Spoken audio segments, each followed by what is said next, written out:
Hey! This one? Which one's the wide? Get all the cameras.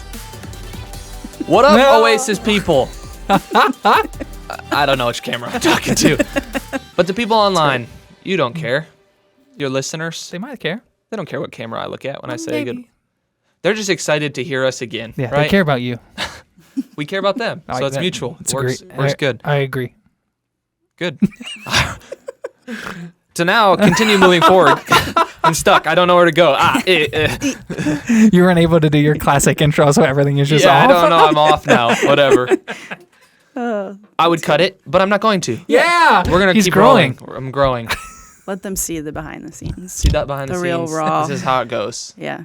This is how we do. So, You guys ever been lost? I feel like this podcast is lost We're right already now. lost. That's it. That's We it. didn't even start on the right path. No. That is the question, though. Oh my gosh. Tell us the story. Oh. When was the time you got lost? Ever been lost? Do you want me to start or Yeah, do you want to go? 100%. Mine's kind of a long story. I love I it. guess. I'll probably tell it fast because that's Okay. what I do. So in college, I was in a choir group and we would travel for spring break and do trips. And so we went to Florida and most of the group flew and like 12 of us drove a van with a trailer and like stuff in it. And so I drove the van and trailer down with a group of people early. So we were supposed to meet the rest of the crew at the airport where they were going to get on a bus and a couple people were going to get in our van and go.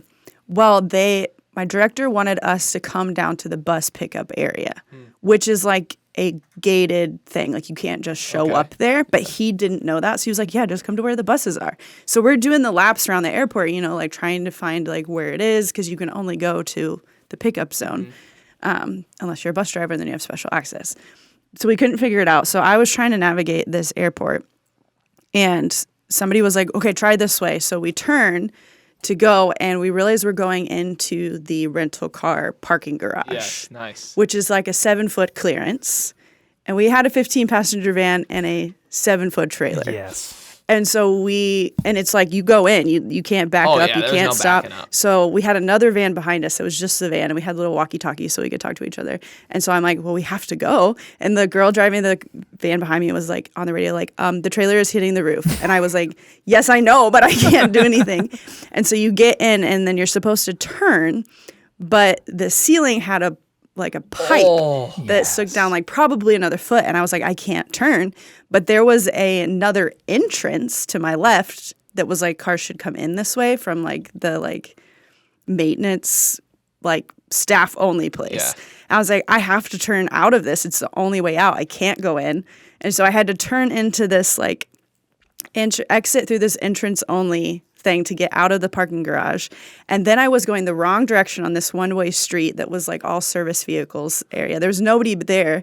But then I was like, I don't know where I'm going. I can't get out of here. So we straight up just stopped and somebody in the van like called the airport and like explained like, hey, this is where we are. We're stuck. We don't know how to get out. And eventually someone came to help us and we had to I haven't told this story to a lot of people. It still kind of traumatizes me a little bit. Sometimes I wake up dreaming about it. Oh, wow. Just to get deep. But we basically had to drive up this onto the grass to turn around with the van and trailer so then we could exit out this other way. And meanwhile, my director is like, where are you guys? Why are you not showing up? What's going on? And I'm like losing my mind. So eventually we're like, we can't get to the buses. Send the people that are getting in with us to the regular pickup area. We'll meet them there. So we pull up. And immediately I was like, I'm getting in the back seat. Somebody else has to drive. I was like, I'm done. Done. And everybody in the van is like low-key freaking out, but trying not to be like crazy because like they could tell I'm freaking out and like flustered and like overwhelmed. And like one guy was like super helpful and sweet. And I was just like, this is the worst. So it was awful. All the feelings. So I'm feeling my heart rate raising right now telling the story. We do some breathing exercises. I feel like mindfulness exercises. I don't know if you have a really good one. Sorry, I don't that know. was long. No, but I think it hits the mark. Great. So if you don't have one, I don't know the difference between lost and not knowing where I'm at. Like we go Christmas. Okay. I feel like that's a podcast we go, right there. That feels real deep. Yep. Holistically not knowing where I'm at. We go Christmas light looking right multiple weekends, multiple nights during Christmas season, whatever. And we'll go and like I get lost because I have no idea where I'm at because I just drive in Brookings. And then don't pay you're in the middle attention. of We're just like here though, and I'm like, hey babe. And I'll think like, oh, hey, we must be really close to like 6th Street. And she'll be like, no, you're close to Dakota Prairie, which if you know Brookings, those like are way opposite sides of town. So like, and that happens all the time. My sense of direction is trash. So I don't know where I'm at a lot, but I don't know if I'm lost. I don't know if it's the same thing as lost. But in the midst of being lost, That's a very philosophical question. sometimes you can have emotions that arise out of that, like Jaena was talking about. And one of those that I think is really interesting is this one of loneliness. So you see what I did there? That was you. Check it off. We're back on track now, baby. But for loneliness, it's an interesting conversation, and it's where we want to kind of continue to go with this, is because it's always been around. You can read Genesis 2, and Adam was lonely, some could say, in the Garden of Eden, and then God made him community. So it's always been around. It's always been a problem. But in the last couple of years, pandemic, social media, all the things, it feels like it's ever increasing. So what's the deal? Like, what is loneliness? How do we even start this conversation? Yeah, loneliness. I mean, we start with it's a feeling. Like you can be alone and not necessarily feel loneliness. Loneliness is a feeling, and it's not bad if we do something about it. If we sit in it, if we like the phrase like make our tent in it, if we just rest in it, it can lead us to things that are super unhealthy for us. And so it's almost like it's a trigger or a signal for us that we're missing something, that we need to do something, that an action step needs to probably take place. So like hunger, like if I'm hungry, like that's a signal that I need to eat something, put something in my body. Like if I'm lonely, it's a signal for me to make a choice or a step to avoid or get away from this feeling of loneliness, which is a negative feeling. We don't often go there, though. You know, we don't make that connection, like especially when it comes to the one that's like right now is like anxiety or worry or stress. When our body flares up and we have those feelings, those exist for a purpose. It's when we're not able to control and navigate those, when they're in an abundance and it's consistent and constant and they're flaring up for no reason at all. That's the problem when it comes with these feelings. And so loneliness, again, it's supposed to be a trigger, a warning for us that something's not right. So how do we combat that? One of the things that really kind of backs a little bit of this is Harvard School of Education in the last year did a survey that conducted loneliness and was asking people about this. And they found 36% of all Americans feel seriously lonely, which is shocking in itself. You know, it's like that's a pretty big number, a third of all people. They went on to find that people between the ages of 18 and 25, young adults, 61% of them felt seriously lonely, so almost twice as much. And CBS News was doing their own study, and they found 79% of Gen Z people consider themselves seriously lonely. And one of the ways that they were like gauging this is they would ask questions like any survey would, but over half of the people responded that they hadn't had a conversation in the last few weeks that lasted more than a few minutes and made them feel genuinely cared for. That was a big indicator for these people conducting these surveys, that it was a problem. Like half of people who were responding didn't feel like they'd had a genuine conversation in the last few weeks. That's crazy. But that's most people's reality is what the studies are telling us. 61, 79, over half of people. So what are some of the indicators that are playing into this? Like what's making it so hard to find connection and fulfillment in community right now? Yeah, probably part of the problem, couldn't get out all those P words, is that we know how to interact but not connect. And you've kind of already started that. And so probably most of those people surveyed were not hermits, completely alone by themselves all the time, but are having interactions with other people but not really truly connecting. And part of the things that lead to that, there's a lot of factors, but I mean, in the current way that we function in the world as young adults and even Gen Z, is that we're like completely immersed in the digital age, where so much of what we do is interaction with social media and texting and email and Zoom, but there's no true connection in that. And so that can leave a sense of loneliness when there's interaction but not connection. And then you add into the COVID pandemic and kind of how that's in some places and areas and times quite literally made us alone or isolated or separated.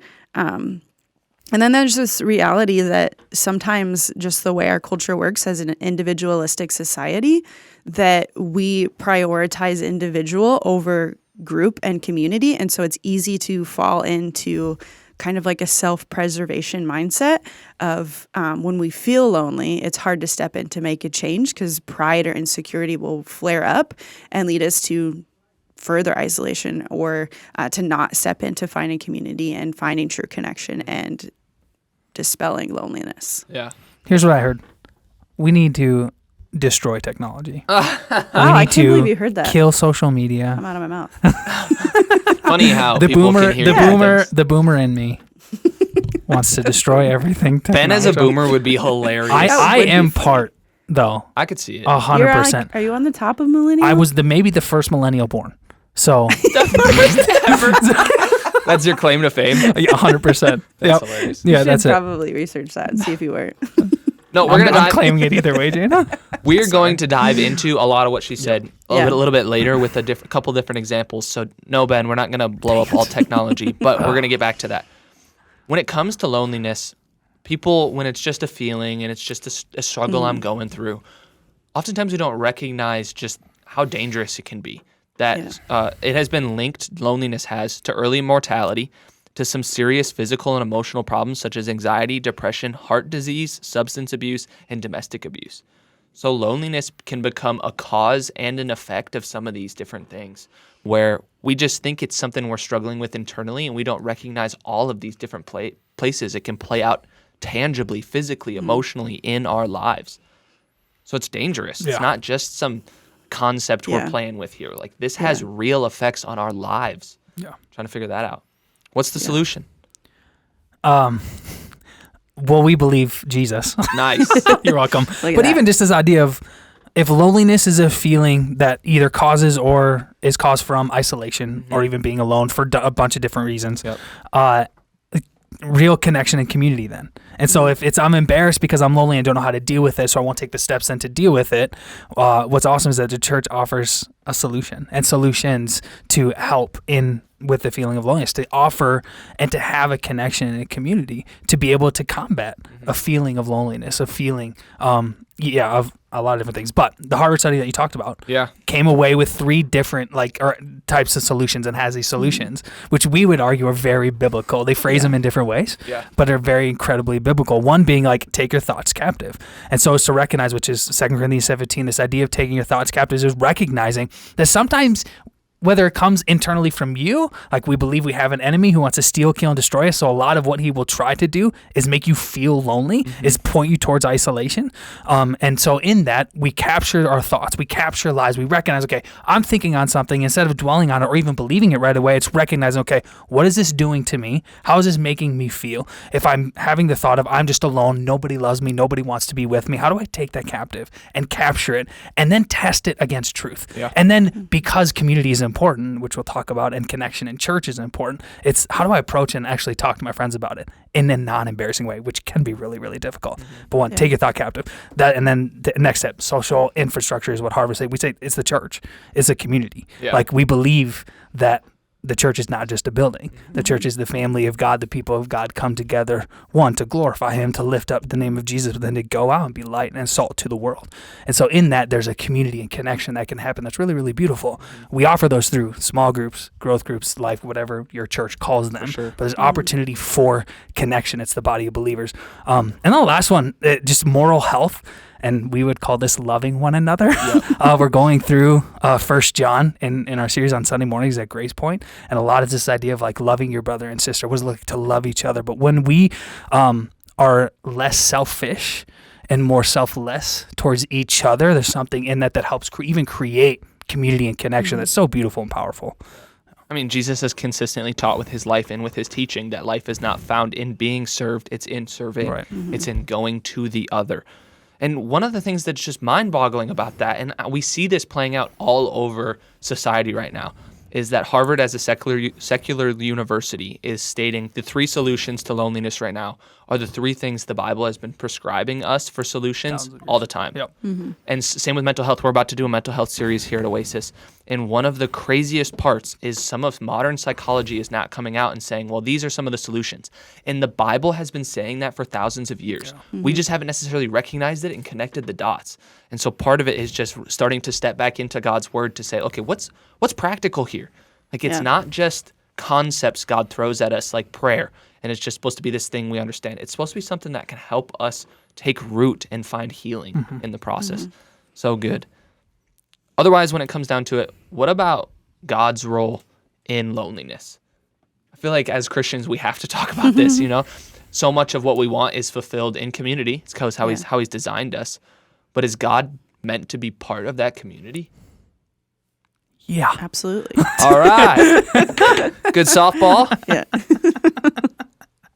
I think it's just the reality of, you look at so much of the hope we have, like in Jesus and his resurrection, a lot of that, even what we point to and how to even live this life, how do you go just one day to the next, and even just living life with Jesus, so much of it is around the promises of God. It's just around the reality of God will never leave you or forsake you. James talks about this idea of as you draw near to God, he will draw near to you. And so as we take just the reality of the promise that God's always with us. Yeah. And like, how do you, again, if I get a thought of like, I'm lonely, I'm an extrovert. So in moments of isolation by either choice or not, or even when I feel alienated by an interpretation of how I think not being invited to things for multiple different reasons, and if it's a wrong interpretation of a relationship I have with someone, a lot of times what will happen in my extrovertedness, my personality, the devil will attack me with like, man, you're alone and lonely. No one wants to be with you. Well, it's in that like, well, that's just not true, because right now, who do I have with me? And that is the Father. That is the Holy Spirit living inside me, who is God himself. And so it's taking the promises and the truth of what we know to be true about who our God is and how much he does care for us. Like Jesus says, never will I leave you or forsake you. Like he promises in the last command, like, go, yes, make disciples of all nations, but no, like, I'm going to be with you to the very end of the age. Yeah. And that's a beautiful promise. I think even if you look at the Bible, the entire story of it's all the story of God continually trying to be with his people. That even when we're separated in the garden, that all throughout the Old Testament, God is continually trying to renew that relationship and bridge that gap, that they're not alone, they're not separated. And Jesus comes and is like quite literally with us. And then even when Jesus has died and been buried and resurrected and has lived for 40 days or so, I'm escaping the number, like he promises, even though I'm leaving, like there is another who's coming after me to still be with you. Mm-hmm. And so the promise of God, I think part of what, like the even purpose of our creation is to be with God, to have that presence. So he's always with us. Oh, for sure. For me, and maybe we'll get to this later, but for me, one of the greatest combats to when I feel lonely, when I feel that attack, is actually the choice of self-isolation, which we call silence and solitude. And I get alone with the Father. And I rest in the promises and that goodness and that reality that he is there. And I think it's all of this, you know, when it comes to the church, the body of believers, the organization, being a part of something like that. God becomes the greatest cherry on top. Yeah. You know, when you live in community, it's and I have God. Yeah. It's the cherry on top, but also the foundation of how we move forward. And it's supposed to be both, because I find when people think, well, like I'd only need God, then we throw out people and we missed it. Yes. You know, like that's not what God's meant to be. He can be your fulfillment. He's meant to be your fulfillment, but he has invited you into community to also find fulfillment there as a part of his design. One of the things that can be really confusing about loneliness is the fact that it looks like it can function in almost two different groups of people. So we're going to flesh this idea out. The first group of people is the I have no one group, that person literally feels like right now I don't have anyone. I don't have someone to text, someone to hang out with, someone to talk to. I don't have anyone. The second group of people is a little bit more, I don't know, it's harder to see. It's more disguised. And it's the nobody knows me group, where you can live in community, you can have people all around you, you can be constantly making social connections, but you still don't feel seen, known, and loved, and you feel alone. That one is I feel like, ever-growing group in this time. So let's flesh some of those out. When the first group of person, if someone's listening and they're like, I'm in the I have nobody group, what do they do? Yeah. I mean, first you have to rebuke that lie and recognize that there are people around you, and are you currently investing in those relationships? And maybe you look at your life and you say, I really don't have people around me, like physically. Where do you find people? You know, we've talked about how the church can be a source of that. So are you putting yourself in situations where you can make connections with people? Are you coming to Oasis? Are you a part of a small group? Are you joining events? Are you going to a Sunday morning church? Are you getting involved in clubs at SDSU or with people in your workplace or family? Like there's so many different places where you can find people to connect with. And so it's it's the reality that community is something that's found or not found, it's forged. It's not going to be just given to you. And that can be hard because, especially if you're a college student, a lot of the time it's just found. It just kind of happens because of the season of life. Surface level it's surface found, level, you know? Yeah. But that's the problem. That's where it starts, though. That's where it starts. Yeah. Like, that's the initiation. Yeah. And that's good. But it's way, way harder, especially like in young adult Without life, a doubt. Yep. where it's way harder to find. And so it's something that you have to seek out and you have to forge and you have to put yourself into. And so the advice that we would give in that is obviously to put yourself out there. Keep an open mind. Keep trying. It can be easy to say, well, I hung out with this person. We just met. We got coffee once. It was kind of awkward and weird. We're just never going to do it again. Yeah. But maybe that's a relationship where there's a deep connection that could grow out of that. And so you have to press in a little bit more. And depth takes time. Yes, it takes time. Depth takes time. Depth. What I say? You said it sounded like death. Yeah. Death sometimes takes time too. We spend our whole lives dying, Listen, am I right? we're leading. We're all. I'll say to Abby, I feel like I'm dying. She goes, well, we all are. Oh, wow. She's I super, love Abby's blunt. Yeah, just It's super the blunt. best. Depth. Thank you. Yeah. It does. It takes time. But we want microwave community. Immediately, because that's been our whole life. It's been quick, easy, fast. That's what I've seen with. So I love the story, man on the mat. Jesus says, "Do you want to get well?" You see that story. Jesus says, "Stand up and walk. The man is healed." Right. I love parts of that story, and I hate parts of that story because it's hard. Someone says, "I'm anxious." Yeah. And it's like, okay, here's the steps you're gonna take, and they think, "Stand up, take your mat, and go." Yeah. And they're like, "I'm gonna walk out of this meeting feeling healed." And that's just not the reality sometimes. When it comes to loneliness, we're like, I'm lonely. I'm going to get coffee. I'm going to walk away. I'm going to have a best friend. Yeah. Someone who knows me deep and intimately. We talked for 4 hours over a cup of cappuccino. Like, that's what we want, that microwave.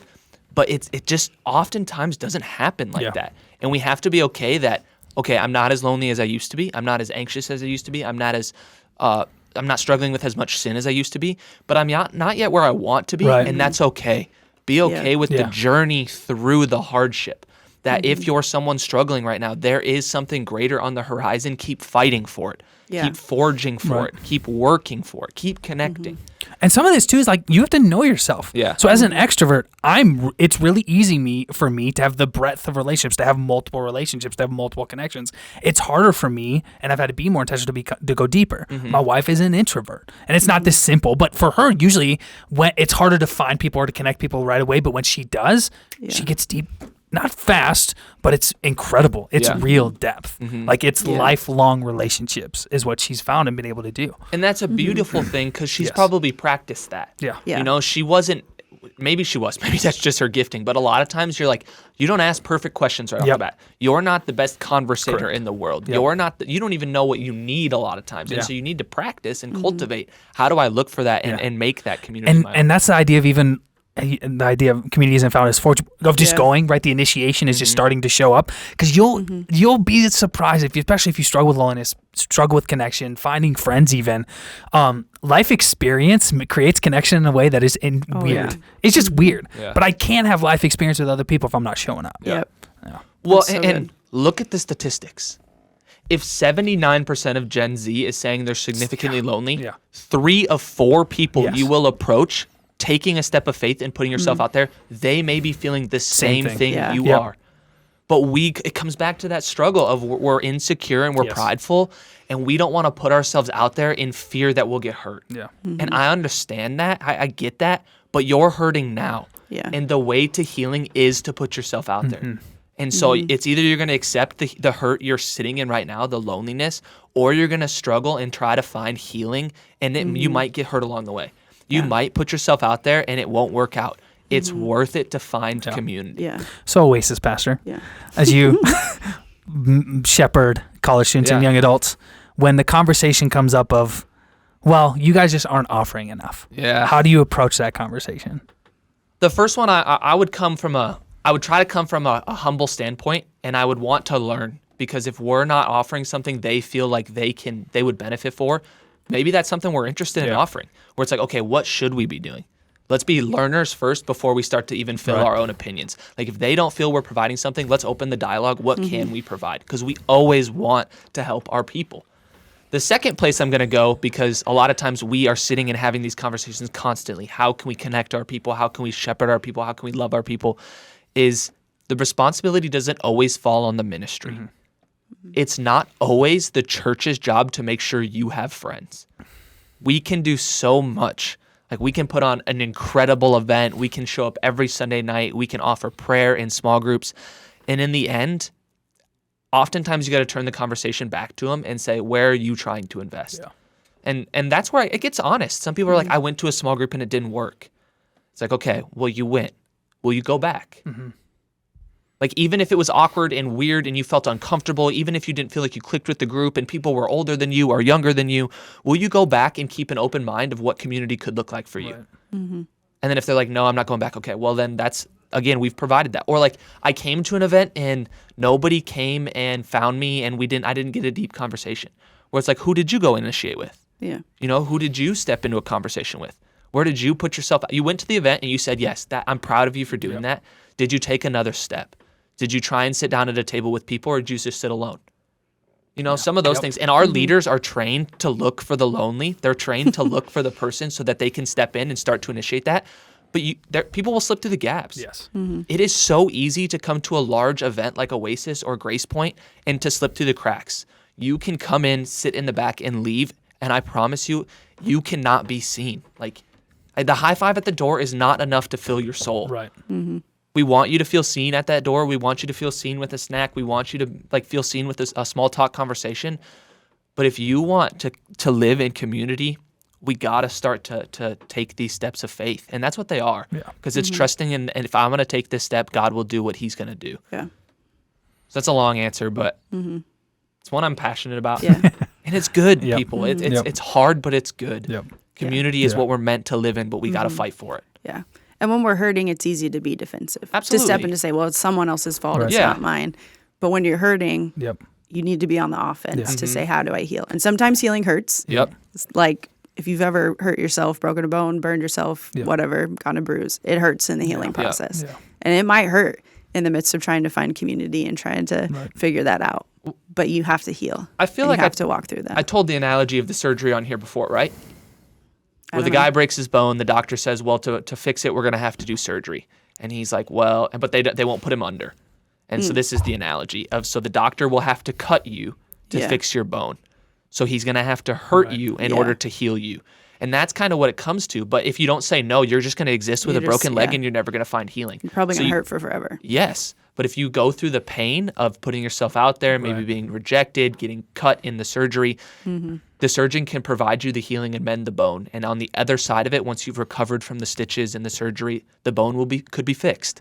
That's the beauty. But that's hard. It is hard. Yeah. Embarrassment is overwhelming. Exactly. You know? Yeah. What I love about just the way you answered that is the reality of taking a humble, teachable, learnable position as shepherds and as pastors is like what I think is accessible sometimes may not actually be that accessible. Yeah. So to hear like, okay, is this? But then at the other side, there's like, all right, there's still initiative that needs to take place. Yeah. There's still a step. This group this year, I have had 15, 20, 30 people come and be like, hey, I think you should do this different with your small groups. And some of those ideas were like, yes, I cannot believe we haven't thought of that. But we can get in closed circuit loops too. And like, it's hard to get outside of that and think broad. So like when someone brings a new opinion, I'm like, yes, we should have a group exclusively for young adults. That is something we need. And someone will come, they'll be like, well, I want to do a group with couples. And it's like, okay, that sounds great. Will you lead it? And they're like, I don't know. But like, that's a good idea. Yes. You know, it could be something awesome. Right. And so, I love it. And that learnable, because people have good ideas, some of which we need to hear. Yep. Yeah. So that's good. What about that second group? Let's jump there for a second. So it's not the people, and we've touched this a little bit, but it's not the people who don't have anybody. You know, they have connections, they have friends, they have classmates, they got coworkers. There's just this deep feeling of loneliness still that nobody knows me. I don't have people. What do we say to that group? Yeah. Whew.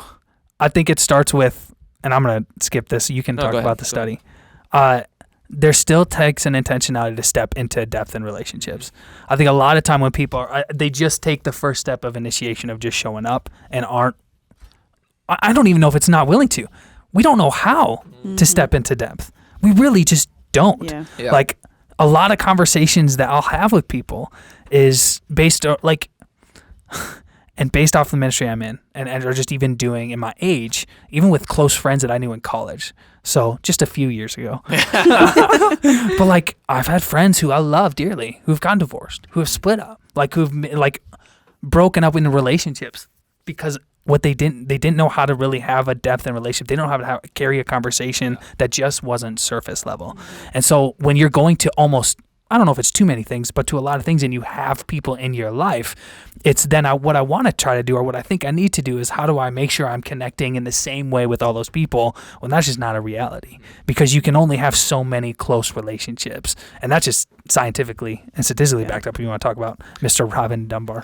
Yeah, Robin Dunbar is an anthropologist who studied culture, and one of the things he came across is he said on average people can have 5 close relationships, and this is what the study said. However, in 1985 they conducted a survey that showed most people only had an average of 3 close relationships. 20 years later they did another survey, so about 2004, and they found at that time people were saying they only had 2 close relationships that they could manage. However, in 2020, there was a report done that said 25% of people reported having no close relationships. So 1 out of every 4 people said they didn't have anyone into this depth, someone who really knew them. And so again, it's just feeding back this idea of the prevalence is consistently increasing. The problem seems to be increasing. And one of the reasons is it's the second group of people that's growing, that we're connected. We've got followers. We've got class. We've got all the people, but our souls don't feel seen. We just feel like we're stuck. So where do we teach people to now step into depth? You know, if we don't know, if they listen to the podcast, like what's the 1-2 like punch? You know, what's the combo? What's the solution? The master's plan for not being lonely. Master's plan. That's good. God's plan. Do you know there's a lot of books for titled? sure. Okay, Yeah, good. yeah. I'm glad. Everybody's got the glad you solution, that. right? Yeah. Master's plan for friendship. For everything. Yeah. What is it though? That's good. I don't know. Do you have a quick? Well, I would a start good always with statement? intention. No, I don't. Well, I'm trying to think of like, what does it look like for me to faithful, available, and vulnerable? But fav isn't really great.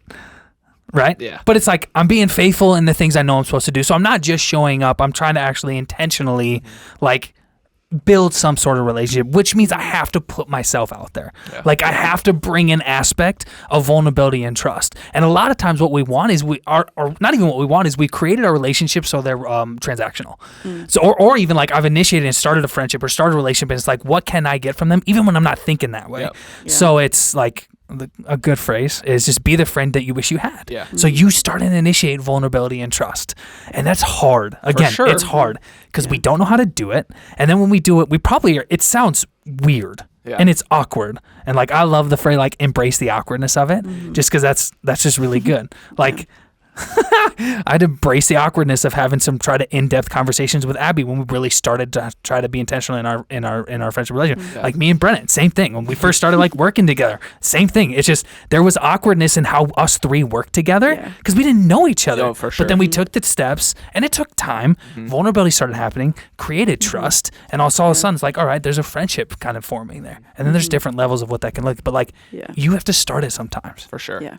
I also think with vulnerability, there's a reality that vulnerability is not just being seen, but also seeing others. That's good. Like it can be easy to say, well, I'll be vulnerable. I'll show up. I'll bring my baggage to the table. I'll open up. Yeah, you got it. But then you just become the person that vents and drops all of your baggage on someone else, when maybe really truly being vulnerable is hearing them out and hearing where they're at and sharing in life experiences and not just venting or dropping your stuff on the table. And one of the things I feel can be a pushback against this idea of, okay, be the friend you wish you had, is no, the other person on the end of the table, they might not know. Yeah. Yeah. And so I'm showing up and I'm asking the intentional questions and they're venting and they're pouring out. And it's like, oh man, I now have committed to this emotionally draining relationship where all I do is carry someone else's baggage. But in that, understand that even if you know the concept of community and having that connection, they might not. So what does it look like to teach through that? Yeah. Where it's like, hey, I'm actually not here just to listen to you. Like I also need the very thing that I'm trying to provide for you. Because if we're open and honest and we can be trusting in that and say, hey, and speak what we actually feel, which is a foreign concept. It's like we don't want to hurt somebody. We don't want to say the hard thing, but conflict is the price you pay for intimacy. Right. Yeah. And so if you're willing to say, hey, I actually can't continuously just show up and hear all about your life. Like I need mutual relationship here. Like, that could be a bridge, a conversation that leads to the very thing you feel like you're lacking. Yeah. Oh, I think just the importance of like, we don't ever set up ground rules sometimes. And that could actually be really healthy and really good. And it's not about avoiding conflict, because conflict can be great because it gives us opportunity to grow. But like when I sit down with someone for a coffee, like if someone asks me, hey, can we have a one-on-one? A lot of times I already know they have an expectation either for what that meeting wants to be or for what our relationship is supposed to be. Yeah. So I'll straight up just ask, what do you want from either this moment, like this time, like what do you want from me now? Or what do you want from me going forward? Yeah. And even knowing that and setting up ground rules, which maybe is a bad phrase for it, but it's just intention of like, here's what this relationship is going to look like or can look like. And then giving each other the permission to say yes or no in that. The hardship of that is people don't want relationships with logistics. You know what I mean? They want organic, natural. Authentic, but when we've done it so poorly and we've struggled for so long, sometimes we need to swing the measure the other way. And we need to go from, okay, we are doing such casual relationships that we can sit in rooms. And like one of the things about the Nobody Knows Me is one of the ways I see it play out so bad in college students and young adults is through the bar scene. I have a group of friends who I hang out with consistently, and we will go downtown and we'll hang out and we'll go there. But in that setting, it's hard to have conversation where we connect. Yep. Yeah. Or it's maybe you're not at the bars, but you're a group of friends that plays board games. And so you show up on a Friday night and you open up a board game and you play a great board game for 3 hours, but you never had conversation that actually stimulated who. And so it's not a technology thing. It's just we don't know how to do this. Yeah. And so when it comes to it, in putting in some of those rules, establishing some of those boundaries can be the very step taken in the direction to counteract what we've been stuck in. Yep. That's good.